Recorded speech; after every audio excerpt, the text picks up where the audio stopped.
I am going to just say a few words and then leave it to Andrea to introduce our wonderful speakers tonight.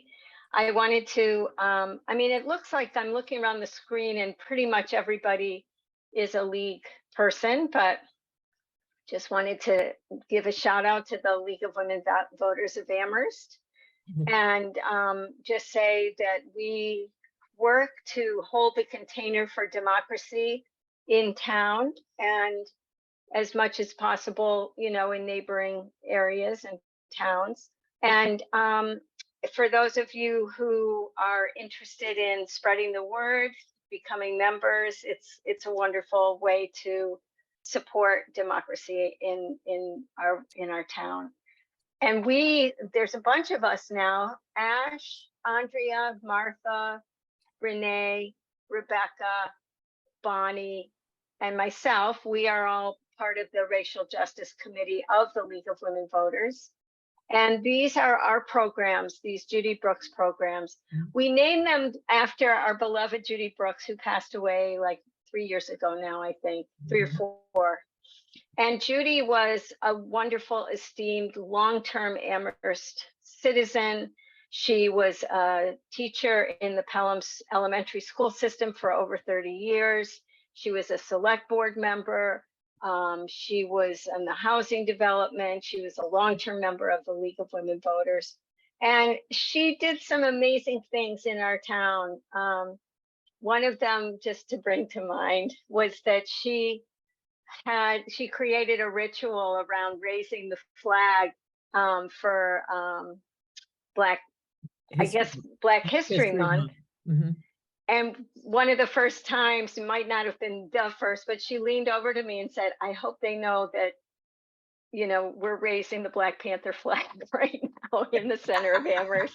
And it was like, this was so cool. So we love Judy. She's meant a lot to a lot of people and was a great model for us. So we named this program after her. We have lots of really good shows that are now archived on the website, the League of Women Voters of Amherst website. And there are 2 upcoming already planned shows, one in December. On December 6th, we will be hosting Lev Ben Ezra. And Lev is the director of the Amherst Survival Center.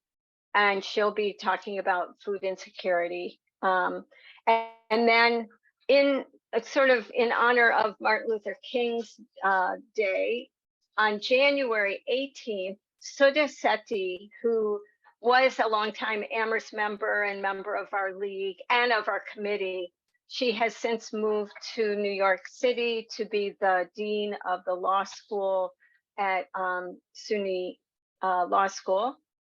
And Sudha will be speaking about democracy. We don't have the title of her talk yet, but she will be doing a program on that on January 18th. So those are 2 upcoming shows. Please keep coming to these. And I think at this point, I would be very honored to pass this on to Andrea and yeah, take it from there. Thank you, Marcy. Sure. Hi, everybody. Welcome. This is a very exciting program. I'm looking forward to listening more than talking, but just let me start by introducing the 2 wonderful people that are here as our speakers. Kate, Glynn, raise your hand so they know you have one there, okay. Has been involved with the Abortion Rights Fund of Western Massachusetts for over 8 years. Among other community engagements, she was a founding member of the Northampton Area Young Professionals and spent 10 years on the board of the United Way of Hampshire County. For 14 years, she owned 2 children's stores in downtown Northampton, and she's currently studying community organizing and macro social work at Boston University. So that's Kate. And Marisa Pizii has been involved with Abortion Rights Fund of Western Massachusetts since 2019. She currently co-chairs the board and co-organizes DARLA, an abortion doula collective situated within the fund to support abortion seekers. In addition, she's Deputy Director of Programs and Policy with Collective Power for Reproductive Justice. She oversees all programs and represents CPRJ, which I assume is Collective Power for Reproduction Justice, in state and national reproductive justice coalitions. In addition, Marisa's community works include working with Empty Arms Bereavement Support, both as a support group facilitator for people who've had an abortion later in pregnancy due to fetal anomalies, and as a hospital support companion for people and their families experiencing pregnancy and infant loss. She has a master's degree in higher education administration from the University of Massachusetts, Amherst, and a BA in public policy and women's studies from the University of North Carolina. So I'm going to introduce Kate and Marisa and let you take it away.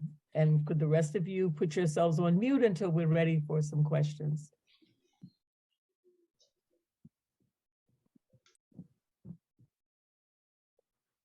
So hi and welcome everyone. Kate and I don't really have too many prepared remarks because we really came in ready to hear your questions and engage with you all on what's really important and to kind of like give you a sense of like the landscape around abortion, particularly through a reproductive justice lens. And so just want to kind of like go over maybe a little bit of our history of the fund so you can kind of understand and situate how and who we are and how we've worked in the past to better understand how we're kind of moving forward. So I'm gonna stop and say, hey, Kate, do you want to do, what part of that do you want to do? Hi, welcome. I'm so excited to be here. I'm happy to go over some of the history of the fund and then turn it over to you to give a better rooting in reproductive justice, because that's how we're shifting our framework. Sounds like a plan. So the Abortion Rights Fund of Western Mass has been a part of helping folks access abortion since 1988.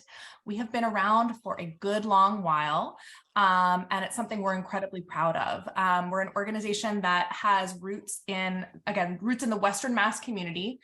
Currently, we're one of 4 abortion funds in the state of Massachusetts, but we are the oldest. And before we get too much farther, I'm going to just explain what an abortion fund is. An abortion fund is in the business of paying for abortions. We believe that everybody has the right to bodily autonomy. And because of, before we even got to the summer and the Dobbs ruling overturning Roe v. Wade, abortion access has been greatly impacted by the Hyde Amendment, as well as any number of other restrictive states, trap laws, et cetera, around the country, making it very hard for folks to access needed healthcare if they don't have any number of resources, primarily financial resources. We know that like money can't buy you happiness, but it can buy you healthcare. So if you need a procedure and can't afford it and your insurance didn't cover it because they didn't have to, or you worked for the federal government, or you were on state health insurance or federal health insurance and that didn't cover it, or any number of other things, you could call an abortion fund. And we are at the Abortion Rights Fund of Western Mass, we say, how much do you need? And then we pay for your procedure. It's as simple as that. So we've been doing that again since I said since 1988. We've been a very grassroots organization, kind of a little bit flying below the radar screen, which we're working to change. When I got involved about 8 or 9 years ago, as Andrea said, I'd been a member of the nonprofit community and a community organizer with other young professionals and the United Way. And I had never heard of the Abortion Rights Fund. I don't consider it was just like, I don't live under a rock, and how do I not know this? I have abortion providers in my family. This is something that I've believed in since I was a small child. How did I just not even kind of be aware of this? So that's one of the things that we're really working to change in how we're kind of moving through the community as not only a wealth redistribution, a radical wealth redistribution model, but also just making sure that we are educating people about abortion access, reproductive justice, which Marisa is going to talk about in a minute, and educating people about abortion. Abortion is healthcare. We are loud and proud about the fact that we are pro-abortion, and we use that language very specifically. We, in addition to working to destigmatize the word abortion, which is incredibly important, the older model of calling this the pro-choice movement really glosses over the fact that if there are barriers, again, if you don't have access, if you are someone who has any number of intersecting identities that has put you outside of resources or access to power, choice is not really a choice if it's not actually what you can do. If you can't afford it, it's not a choice. That's what an abortion fund does. We're lucky to be a member of the National Network of Abortion Funds. Side note, that was actually incubated right here in Western Mass in our fund with a dear mentor of Marisa and mine. And it's a national network of abortion and practical support funds across the country. So we encourage you to take a look. Once we'll drop some links in the chat of some additional resources as we kind of continue on. And so we get to work in concert with not only our sibling funds across the state, around the Northeast, but also across the country to make sure that we have an army of folks that is working to break down any number of barriers, as many as possible, to get people the health care that they need to control their bodies and to control their lives. So that's kind of a little bit about us. I want to give Marisa an opportunity to talk about reproductive justice, because again, as I mentioned, the shift from the pro-choice framework to a pro-abortion reproductive framework is really what we're hoping to bring to this conversation and help to bring folks along in their learnings about. Perfect timing as I pop in our abortion-related resources document that Kate was referring to, some of the many different resources that you can support and or learn more about. And so I'm going to hit the little return so everybody can get that. And we will also send a copy of this to Andrea later on so that she can share this with the recording and put this out to everyone. So as Kate was talking about, right, we went through our first ever strategic planning process in the spring of 2020. 2021. Was it 2020? Yeah, right. No, it was 2020 when we first took over leadership. You're right. I don't know. It's elastic, y'all. Time is elastic. It's been a pandemic. it's been a little bit. It's pandemic. So anyway, so we did our first ever, right? We've been around since 1998, and we did our first ever strategic planning process in 2020. So that was a huge, huge shift for us, and it really gave us a chance to ground in and think about our values and who and we want to be in the world and how we want to operate in the world. And we landed in the space that we want to be a really great, strong, robust reproductive rights organization that frames their work through a reproductive justice lens. And so what that means is we are trying to move towards embodying and bringing into our value system the tenets of RJ, which is the right to have a child, the right to not have a child, the right to raise your child in safe and healthy communities, and of course, one of the most important things that makes all of those things possible, bodily autonomy.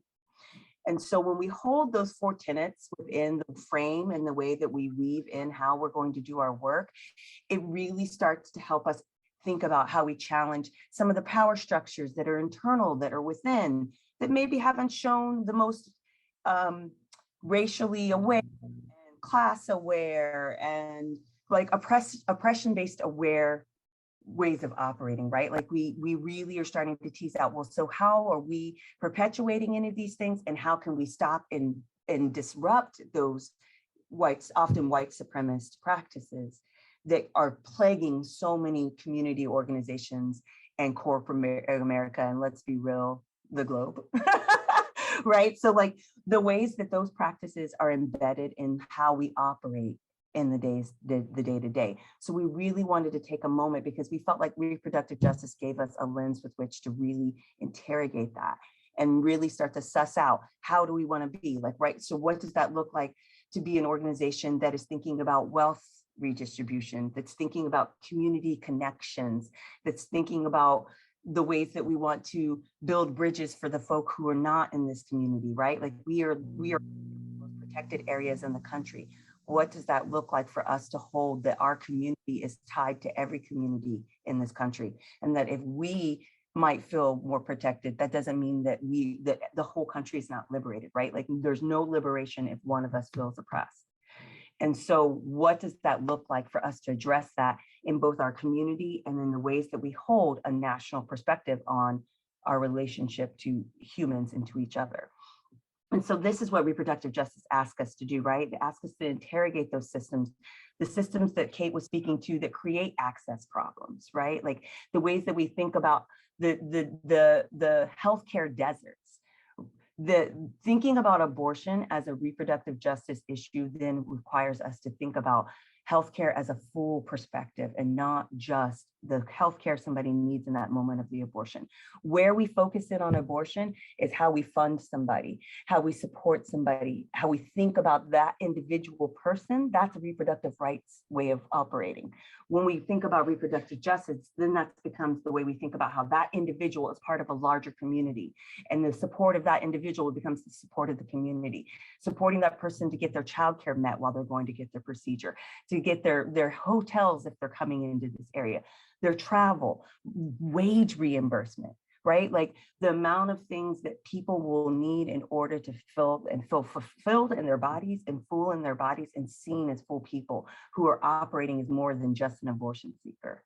So when we hold people as full, complicated selves, then we can see the way reproductive justice holds their bodies and their liberation, and wants for people to be able to see this abortion in this moment as the economic justice moment that it often is for so many people, right? Like we know, we have the data that supports that, yes, access is definitely an issue, but the reason why people are trying to access abortions is often an economic justice issue. It's often a safety issue, right? There's multiple reasons that we have that we understand.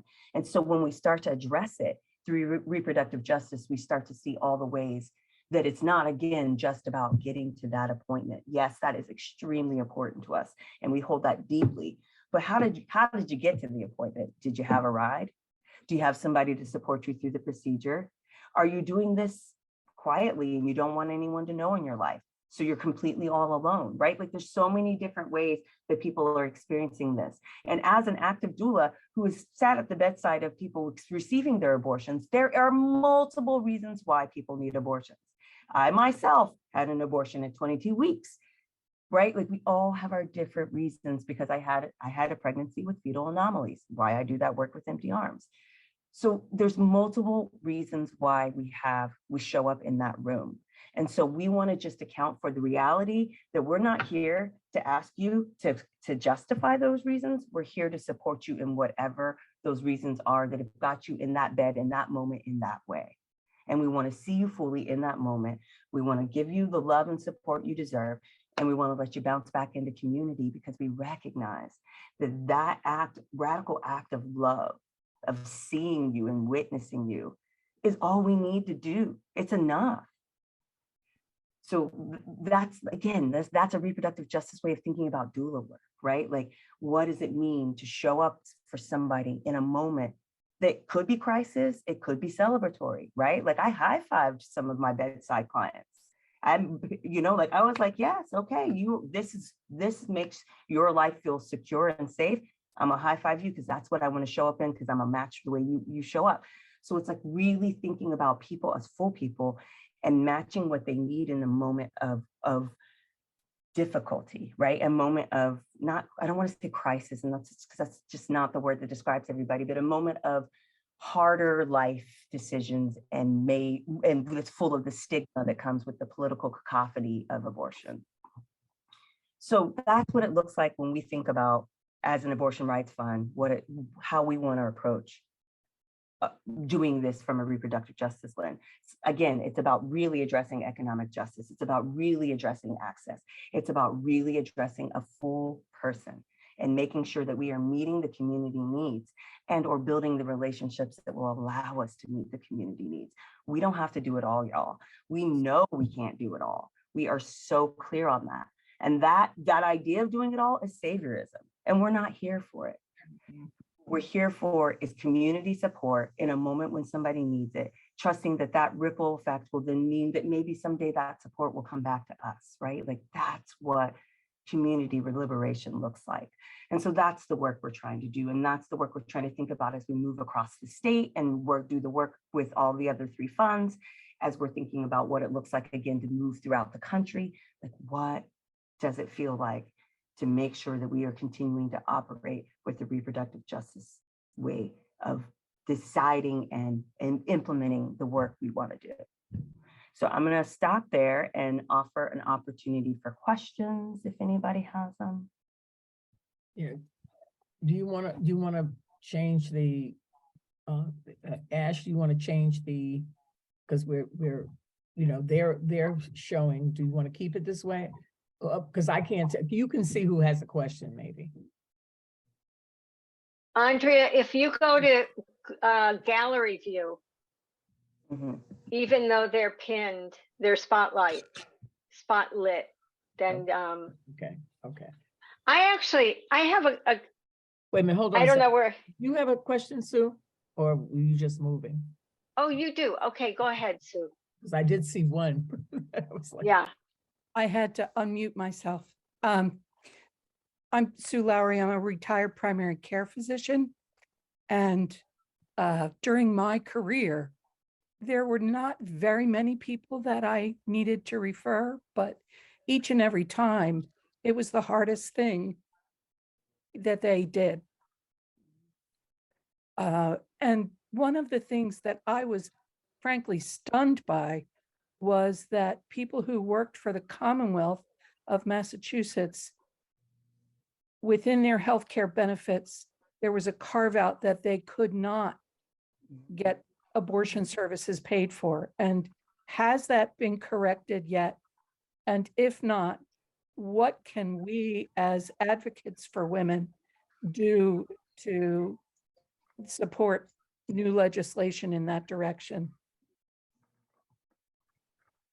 That's an excellent question. And I am happy to say that we live in a state that is moving towards liberation. Just this past summer, well, starting back about 2.5 years ago, 3 years ago, the state passed many of the provisions of the Roe Act, which shifted our state's rules around who can access abortion at what age. And so it was a huge win. We didn't get everything we wanted, but this is, as everyone on the screen knows, that's how politics and policy work. Sometimes you have to chip away at it. Mass Health actually provides abortion care now. And because if you are a pregnant person, you can get fast tracked onto Mass Health. That has been truly revolutionary for folks seeking abortion who are eligible for Mass Health. Not everyone is. So that has been huge. And then this summer, there was a reproductive healthcare package that was passed in the middle of the summer that did. I'm still kind of in awe of the fact that this was passed kind of so quickly and without much fanfare. That removes cost sharing from abortion care. Makes insurance companies pay for abortion care and removes cost sharing from patients. That doesn't mean everybody. We actually just got a fact sheet from Reproductive Equity Now, kind of helping to break this down, because as you know, like a law that gets passed and it's got all kinds of things on it. But the fact that our state was able to get insurance companies that are here, and again, it's not everything, it's not all insurance companies, but it's based in Massachusetts, to cover abortion care without a copay is pretty amazing. So I am happy to say that we have moved along in terms of our state standing up for healthcare and how healthcare insurance should cover your whole body. I personally also think it should also cover your eyes and your teeth, but somehow we think that those are also separate pieces of your body, but that's a whole other conversation. And I will find that, I will put that fact sheet in the chat. Marisa, do you want to add anything? Yeah, no, I guess the only thing I would add is that the state of Massachusetts has been after the ridiculous dance that we had to go through with Charlie Baker to get him to like, right, like we had the veto proof, we had it all, right? We had to do a lot of dancing as a coalition to get those pieces, those provisions of that act passed and in the budget. And so now it's codified, right? Like we have the protections. So that was but then he shows up this summer and just signs his bill and is like doing all these things. So it's been a dance with him over the last few years. I mean, it's easy when you're lame duck to be able to do things that actually show up in the right side of things. But I would argue that the justice way is to have shown up in the first place. So some of the reasons why we had to do some of those rollbacks that Kate was talking about was because of Charlie Baker. He would not have, he was just really working hard to get, and I don't know if we would have gotten that veto majority if we had rolled back and let 14-year-olds and older be able to just go ahead and get their abortion. So if you're in the state of Mass, 16-year-old and older, you can just get an abortion. You can call up, you can do yours. You don't have to go through judicial bypass anymore. And that is unbelievably fantastic. So yeah, so there are so just like, I guess what I would hold on to is we have some of the best shield laws, right? Like he also signed the shield law. It's amazing the things that this man is all of a sudden saying, yes, I show up in justice. And we're not saying don't do it. So, you know, I'm over here just saying this to y'all, but to him, I'll be like, thank you, right? You want to explain what a shield law is though? Sure. I'll explain what a shield law is for sure. And then also want to just name that we also have a lot of hope because Maura Healey's coming in, right? And she's here to do some business. Like her whole entire campaign was about reproductive rights and being She is also a donor to our fund. So yes. Snap Yes. Maura. I do love me some Maura Healey. And so anyway, shield laws are a really fantastic piece of policy that protects abortion providers, supporters, and anyone who is trying to help the seeker get from their place of residence to their abortion, receive that abortion and return home. Anyone who's been in that process is protected and is protected in the state of Mass from being sued by others. So, right, so it's really trying to take the teeth out of things like SB 8 that say that you can come in, that like anybody can sue us. And so we've got some of the best shield laws in the country. California, Connecticut, us, there might be a couple more. So some of the states that just passed, while there's a couple states that we're trying to protect. So I believe Kansas and Montana were protecting their rights. There's the other two states that I've forgotten the name of, Arizona, and somebody else was codifying and doing some shield law work. So it's really about protection. So then it allows all of us to just be able to go out there and do our work and not worry about litigation. It's been particularly the Mass law, like when SB 8 came, Texas SB 8 came down, which was a little over a year ago now, there was I think all of us were dismayed that radical rewriting of what was considered legal was allowed to proceed, that the Supreme Court said, sure, fight it out in the lower courts, even though this is like creating bounty hunters. Citizens can now be bounty hunters. So that actually, it caused quite a ripple in the abortion fund network because it was also going after helpers, which was, again, it's changed. The antis are super smart. They are always thinking about how to get around. It's always about control, right? So they're highly motivated to figure out the like radical new way to create new laws to make people's bodies less safe. So the fact that Massachusetts said, like, not only we're going to protect abortion seekers themselves, not only we're going to protect the providers who are providing the care, we also see that we need to protect all of the other people that are part of the network that makes sure that people can access abortion, was pretty fantastic. And we know that there are other movements across the country that are, and other states that are trying to get laws like this passed. But it was a moment of relief to feel like, Marisa and I and our colleagues who are giving their time and energy and financial, all of our donors, that we are residing in a state that believes in the work that we do and that believes in bodily autonomy enough to protect us as well as people exercising their right for healthcare. Because the really important piece to understand about why the shield laws are so critical is the chill effect that came out of SB8. Oh, it was scary. Trigger bans, right? Like it was all about to chill and to try to minimize, actually minimize, and it worked. We saw super decrease in the amount of people accessing abortions, right? Or even trying to go. What we did see then was the flooding out into the rest of the country. So it's really important to understand that, well, yes, they will definitely do their part to try to find somebody to be able to actually move forward that litigation. The real goal was chill effect.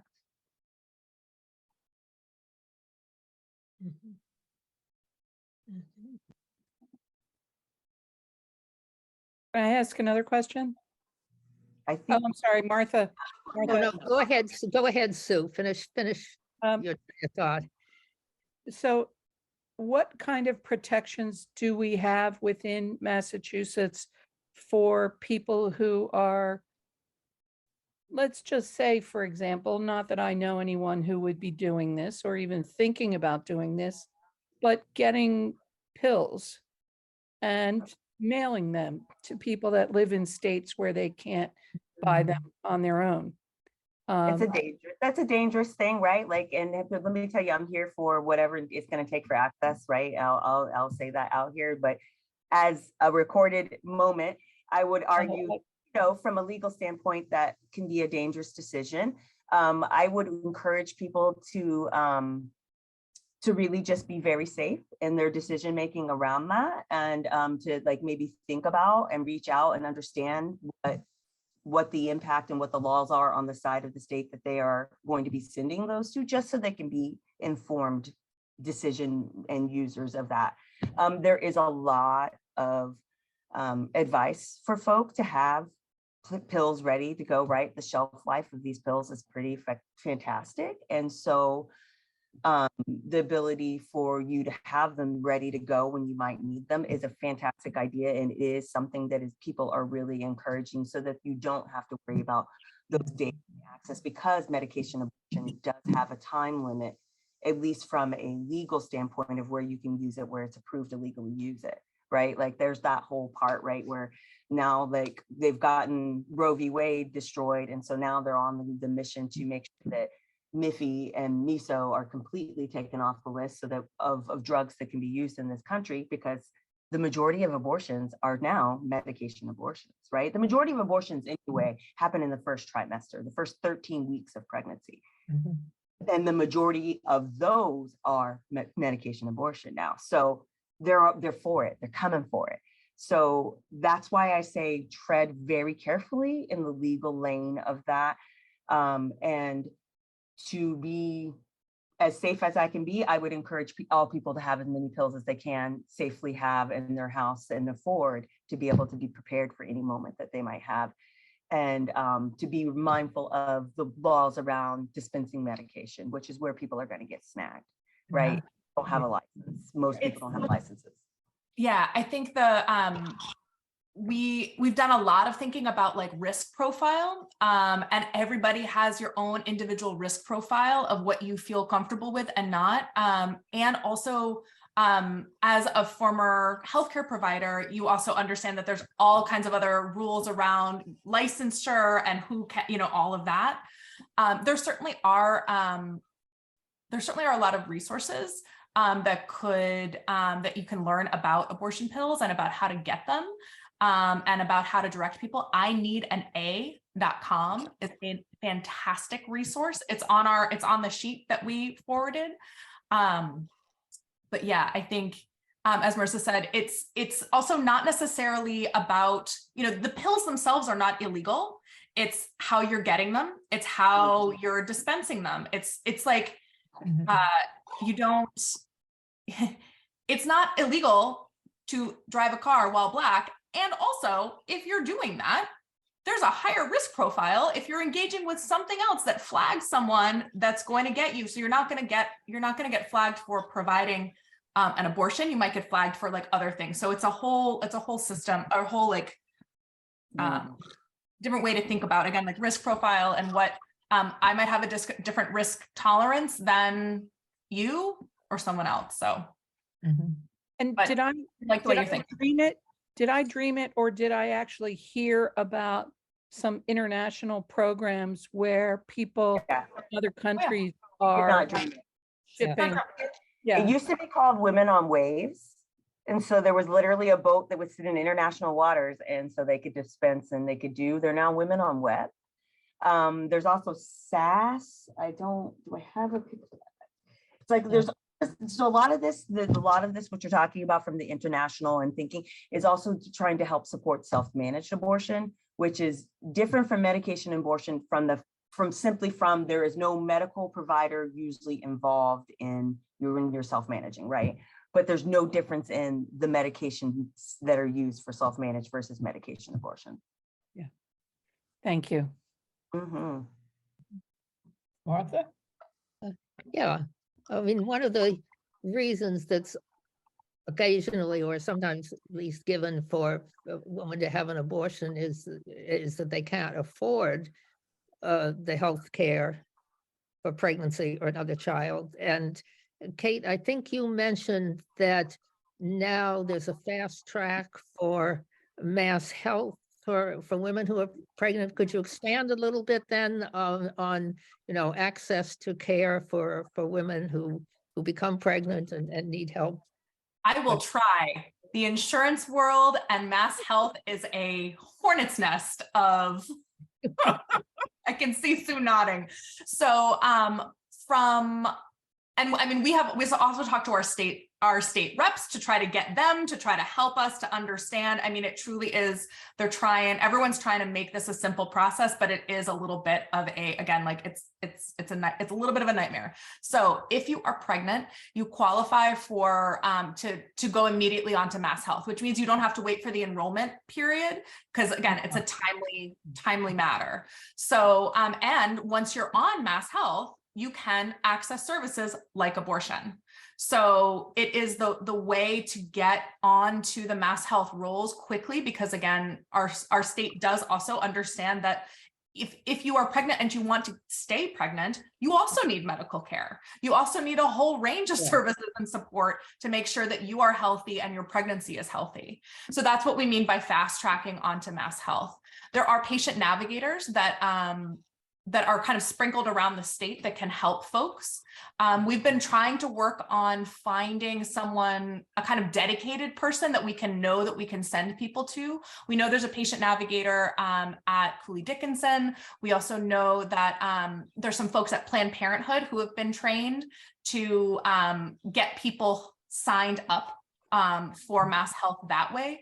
And that's also one of the things that we do through our fund and through the other funds. If someone calls and says they are pregnant, they don't want to be, they need an abortion, we ask if you have insurance, they say no. And that will prompt a question of like, are you eligible for mass health? Would you like more information about it? And we will try to get them. We'd rather have people have health care. Our whole, it's like, yes, it's about abortion, but also the bottom line, it's about healthcare, and it's about the ability to care for your body in the way that you know that you need to. So we will shift people over to healthcare for all, which is the way to get people onto mass health kind of quickly. Does that answer the question? Yeah, thank you. Anybody else have questions?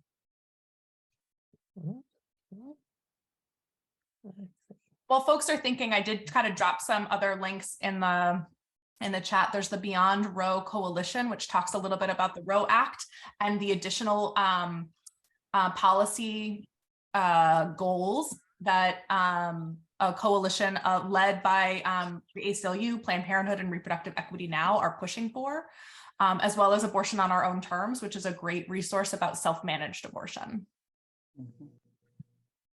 Marcy, you have a question? Actually, go ahead, Elizabeth. Yes, I would like to know what effect the recent U.S. Supreme Court decision about Roe v. Wade has had on your services up to now, and what kind of changes or effects are you expecting in the future? Well, so honestly, not much, right? Like, and that's been really interesting to pay attention to. We we have multiple different things against us and why I think not much. So what the first thing is, within the state, we're not even considered to be something that people imagine and think of, right? Like when I sit in abortion access working group meetings, which is a group of people that the Department of Public Health has been bringing together for, I don't know, I think it's 20 years or something like that, I think is what I last heard. And it's a whole group of abortion providers, supporters, doulas, like all of the folk again that are supporting people from the moment of they've left their residence to they've had their abortion till they're back to their residence. We all as a state come together, and I have to remind them that we exist in Western Mass. So we are struggling with even being seen as a resource within the state, that people don't even think, oh, I'll go to Western Mass. It's wild. It's wild. It's really upsetting. So we've got that going on. So then when you multiply that on a national level, people just aren't thinking Western Mass. They think Boston. Maybe sometimes if they knew somebody in Worcester. Often when I have the phone, it's people who have just called every fund on the National Network of Abortion Funds, or somebody who knows somebody in this area of why they think to come to Western Mass. They're still, so like, right, so this is part of what we want to do. This is part of what we want to address. We want to address, make sure everyone in the state knows we are a resource for the entire state. You come to the state of Mass, particularly come to Western Mass, and we want to support you as fully as we can. And also we need to get some outreach out there, because the second side of the coin of this is we are so far away from people anyway, right? Like the state of Mass in general, like Emma, which is one of our associate funds, which is the Eastern Mass Abortion Fund, is just in the last couple of months seen random blips of upticks, right? Like we're still not getting the impact. You know who's getting the impact is New York, because people think New York when they think Northeast, right? Like that's one of the biggest cities they think of. And then again, Boston. So it's a mix of, and New York has some pretty fantastic abortion laws. So when you combine the two, we're not seeing the impact yet. Yeah. We're really going to do, okay? Because we're about to put ourselves out there on blast. As Kate said, we have been riding under the radar within our own community. So it looked like to like poke our heads up within community, then put our shoulders out there really for the whole state, and then really expose ourselves fully to the entire country and be like, hello, people, come see us. We're ready for you. And so that's where we're at. We're in the process of growing towards that. We're hoping that this grant, that the state of Mass, again, knocking it out of the park, showing up in Liberation, ready to support abortion, put a $2 million budget line item in the budget that we have just been in the process of writing grants to be able to receive some of that funding to really build the infrastructure that you're asking about, Elizabeth, and trying to think about, right? That we'll be able to take on when we start to say, yay, everybody, we're here, come see us. And everybody's gonna be like, oh, hey, we're coming, right? So it's like the mix of all of those different things we're hoping coming together and being able to really put our name and our voice out there, and that we're out here, we're ready to support you, to get folk to come. And then I guess the final thing I will add into that whole location piece is the closest airport to us is Bradley. I'm gonna fly to Connecticut to get to Massachusetts, right? So it's just a combo of a lot of different things that we just got to teach people. It's literally about community education. And that's again where RJ comes in, is we're communicating with people and helping them understand that we are ready to do this from an RJ lens. We are ready to hold community fully, and please come to us. Thank you. Can I ask if there are enough providers and facilities in this area to meet the current need, and how does one go about expanding that, given medical care in general is getting hard? I mean, you know, if you have a referral for physical therapy, you have to wait 6 months before you actually get to see the physical therapist. So we clearly have an overall crisis, I would say, in actually providing medical care that people need now. Whatever. Yeah. I would, you're not wrong. I'm waiting for an appointment myself. And Massachusetts is, it's been an interesting moment to hold with watching human rights and bodily autonomy being eroded around the country, while in Massachusetts, we are in so many ways awash in so much privilege. And then also we're having the state put money in the budget for abortion funds, understanding that it's, again, not just about providers, it's about getting people into the door. So holding that tension of the surreal of erosion of rights while also a lot of resources here. In Western Mass, as we know, it's a little different than the eastern part of the state. In the eastern part of the state, there's more population, and we do actually have a lot of abortion providers in the state of Massachusetts. It's not only doctors and physicians that can provide abortions, it's nurse midwives, it's NPs. There also is telehealth medication abortion now, so you can get an appointment for over Zoom, like we're doing now, and have your pills mailed to you in the state. So there's actually there are a lot of ways to get abortions in the state. That doesn't necessarily mean that it's easy to find or next door. One of the things that we struggle with in Western Mass is that people think that Planned Parenthood is the only place to get an abortion around here. Now, we work very closely with Planned Parenthood.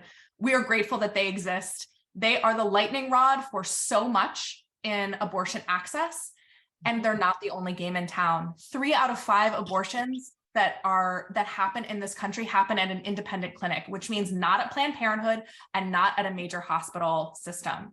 So we know that there are other providers, but people don't necessarily know, oh, I need an abortion. They don't necessarily even think to ask their family physician, their nurse midwife, their OBGYN. They immediately go to Planned Parenthood. So, and there's a lot of reasons that go into why people who are able to provide an abortion don't advertise, even in Massachusetts. But that actually is something that we're trying to work on to address in our community. We also Well, there are safety issues even in Massachusetts, I would think. Yeah, and we're yes. I mean, again, it's a risk profile of like everybody gets to decide your own risk. So I've had many conversations with people by saying, well, I don't understand why X practice doesn't advertise it. I'm like, it is not our decision to make that call for a practice that has any number of people working at that practice or patients coming to that practice not our call to make. So, and unfortunately we do live in the world that we live in where there are safety concerns, again, even in Massachusetts, because we have had attacks happen in Massachusetts. But we are not worried about the number of providers in state, which is great. It's one of the things we can cross that off the list for the moment. And I have a friend who is a family physician herself, and she's like, I can't even get stay up with my accreditation because there are too many people fighting to get certified to get the training. Like we truly have so many practitioners who want to be trained in abortion care, which is an amazing again, wash of privilege, particularly when we're learning about other states that can't give complete medical education because their state now can't provide abortion education even. So, and there's the chill effect again, right? Just to name that's Yep. another of the chill effect to scare away physicians from receiving the training that they need to receive in order to be able to provide abortions. It's definitely working.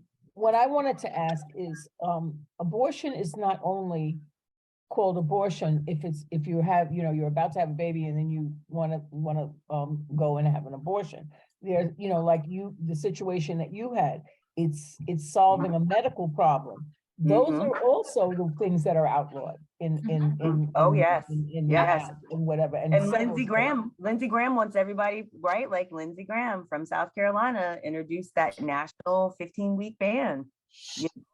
He's trying to do that very thing. So that would have meant that I wouldn't have had a choice with my doctor, right? Whereas in the state of Mass, once you're past the 24 weeks, you talk to your doctor and you and your doctor discuss and determine whether or not, right? So even though we had to say up to 24 weeks, no questions asked, you just get to do whatever.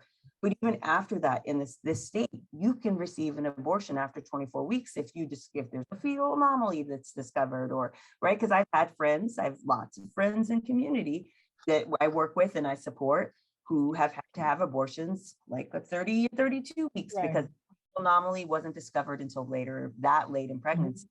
Right. So there's all of these different things we just don't know about.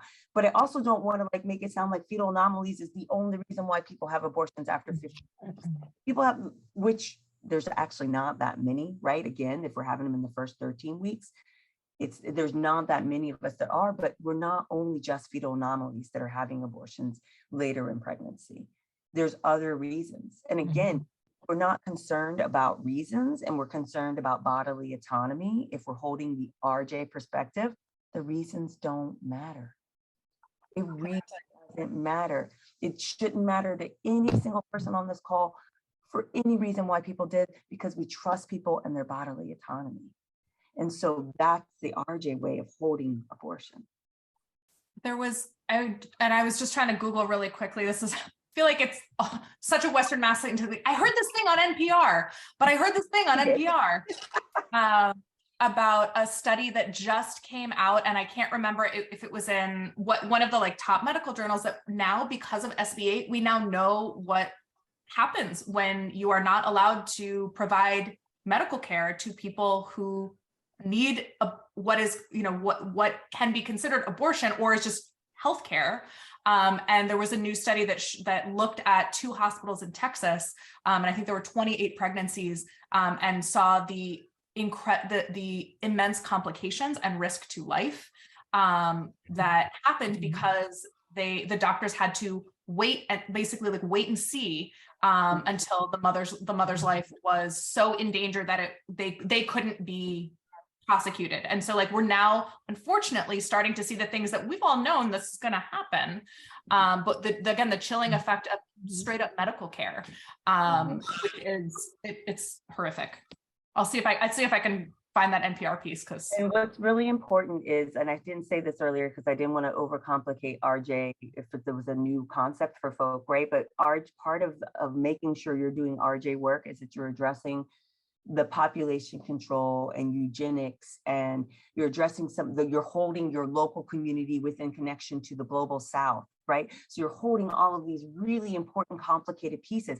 And so if we take a moment and we look at what's happening in the global South, in countries like El Salvador, where women are being incarcerated because they had a miscarriage, where people are dying because doctors will not intervene because they do not want to be incarcerated. If you look in these countries and you start seeing these really rigid, intense abortion laws, and you see the impact, you see the amount of people who have died just couldn't access their health care. So it's really important to understand, again, why we must address this from an RJ standpoint, because we have to connect to our global folk. The people in Argentina, that green wave, right? Like, we need to connect. We need to learn, because they got what we wanted. They got what we want, right? They have what we want. And they had 1 million people in the streets.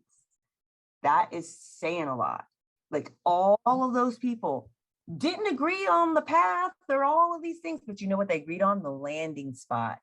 And that landing spot is liberation. So that is a pretty powerful and important thing to hold and consider.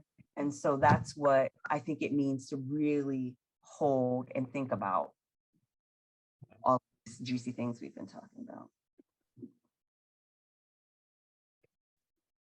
So, I don't want to sound like a shill, but, what can we as women who care deeply about this do to support you? And what are the like top 3 things that we can do? Thank you for asking. The first thing is to talk about abortion, be loud about it, tell people that abortion funds exist. Again, we're working on getting the word out, but it's amazing to me how many people in the healthcare world, in the social justice world, in the just regular people world don't understand that an abortion fund actually exists. So educate people about abortion funds. And this is a moment that throwing money at the problem actually does help. So we will happily take your donations, and Marisa, please don't hate me for this. We're actually okay at the moment. And I say that so like, we're holding this, like, we have a lot of privilege here. there are many places around the country that do not have the same amount of privilege that we do. So the National Network of Abortion Funds, and that document that we dropped in has the list of the other abortion funds in Massachusetts, as well as links to find out anywhere in the country, whatever your issue is, if it's Indigenous women, if it is LGBTQ folk, if it is practical support, meaning transportation or hospital, if it's doula support, whatever moves you, pick an organization and donate to it. Truly, again, we will happily take your donation. And also we spend a lot of time shifting the money that we have here elsewhere. So the work of radical wealth redistribution, we don't always only see it as like, I'm a donor, somebody calls, we give that money to a donor. It's our state has money, we give that money elsewhere. Like we are shifting it both on the individual level and on the organizational and state level. So even if you give it to us, know that it is going to other organizations that we work directly with to make sure that folks without the same level of access around here, again, not suggesting that everyone has equal access around here, please don't get me wrong, but throw money at the problem and talk about abortion, use the word abortion.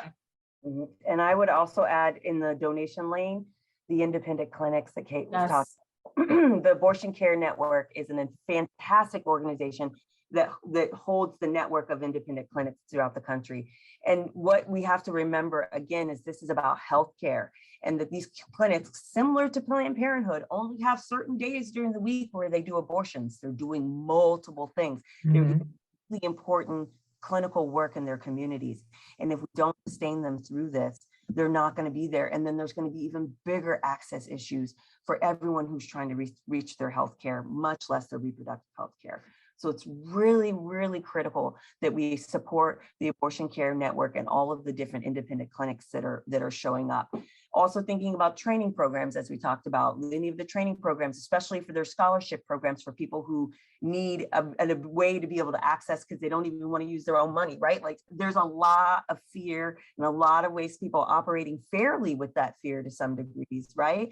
And so what does it look like to make sure we're supporting all of the systems that are going to keep abortion going while we get the Women's Health Protection Act, which is the national piece of legislation that will make reproductive health care a done conversation, right? Unless we, of course, repealed that law.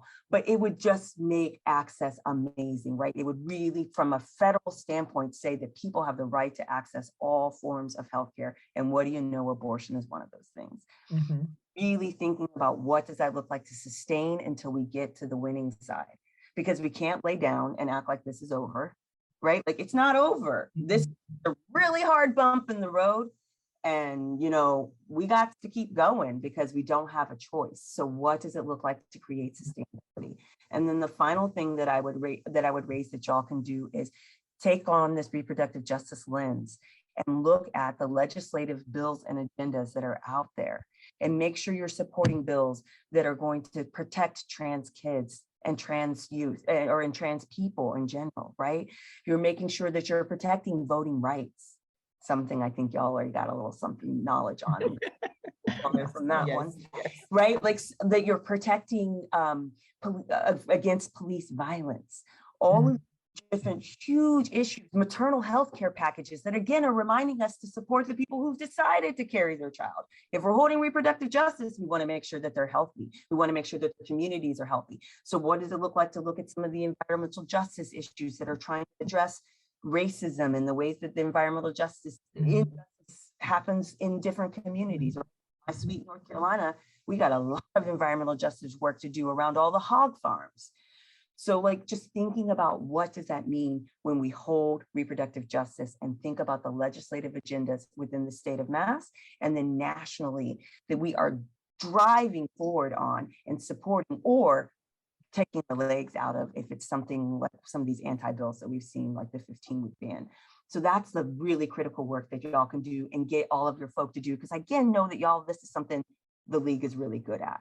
So what can you do to really make sure you're keeping the momentum? Because that's the key. I dropped the link. I see Martha has a hand up, but I dropped the link of our resource document again in the chat. Down at the bottom of that, there's a whole bunch of other resources in addition to like how you can donate and like how you can find an abortion. Pass that out. This is a link that you can share widely, put it on your email signature, like, you know, like shout it from the rooftops. Tell the mail delivery person, hey, did you know about medication abortion? But in that document, what'd you say, Andrea? I said, but they have grandchildren. Yeah, there you go. In that document down at the bottom, there's some really useful and what we're hoping are like simplified guides to think about like how we're talking about language. So we want to stay away from super gendered language. We want to stay away from, people need abortions, people who are women, people who have uteruses, people who are pregnant need abortions, but not just women need abortions. It's not just a solely women's issue. So there's some great resources in the bottom of that document that talk about language, that talk about why we're moving away from the coat hanger imagery, why we're moving away from, RJ asks us to stop and pause about using the images of the Handmaid's Tale and it like language surrounding the Underground Railroad when talking about the work of the abortion fund movement. So it's another way to deepen your understanding of the RJ lens as we continue to move forward and fight for full liberation and educate our peers. Well, Martha, you wanted to say something. Let me speak for it. Go on. No, that's okay. That's okay. No? Go ahead. No, I was saying I'm encouraged with the fact that the right to marry who you want to marry has passed in Congress. This gives me hope that that possibly one never knows. In this time, I did not expect that to pass. Right. It's really very, so one never knows. It's always a challenge. Now, Martha, did you want to say something? Please. I just wanted to ask if you could tell us roughly how many women you helped in the past year, or. We happen to know that because of all this grant writing. I'm going to look that up now. I know the number off the top of my head because of all the budgeting. 63, does that feel right? That is low in the last year. Wrong. In the last year, you're right. That was that's low. So I don't know the number. We keep referencing this grant. We have in the last month, we have been drinking from a fire hose to coordinate our first ever grant writing endeavor. So it has been a bananas thing, but if you wait just a minute, I will find the actual data and I will drop it in the chat because we have it, because it's at our fingertips, because we've just spent a month writing a grant that's due in 36 hours. So right at the end of it. Good luck with that, getting it finished. Thanks. I think I was referring to some practical support numbers. Yes. Yes. There's just so many numbers that are flying around. Yeah.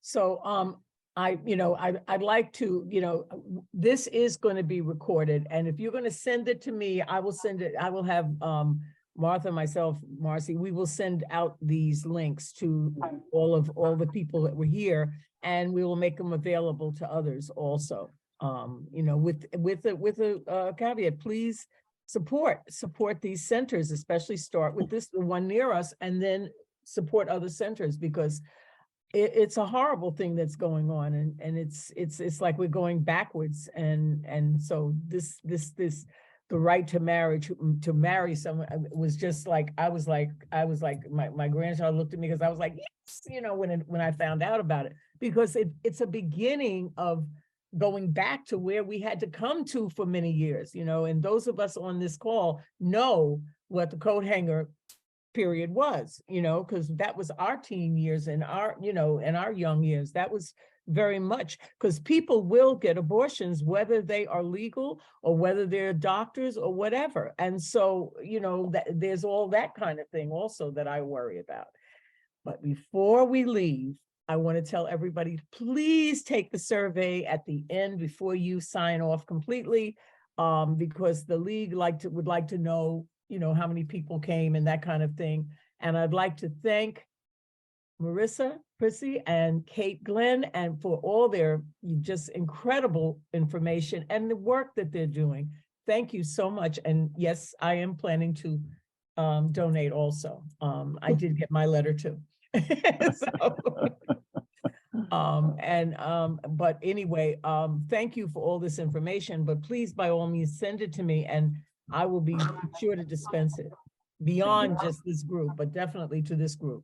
So take the survey at the end. When you go to leave, there's a survey. Just it's only take you about 2 or 3 minutes, and then you can then leave and go about your day or your night rather. Thank you so very much. We really appreciate it. This was an incredible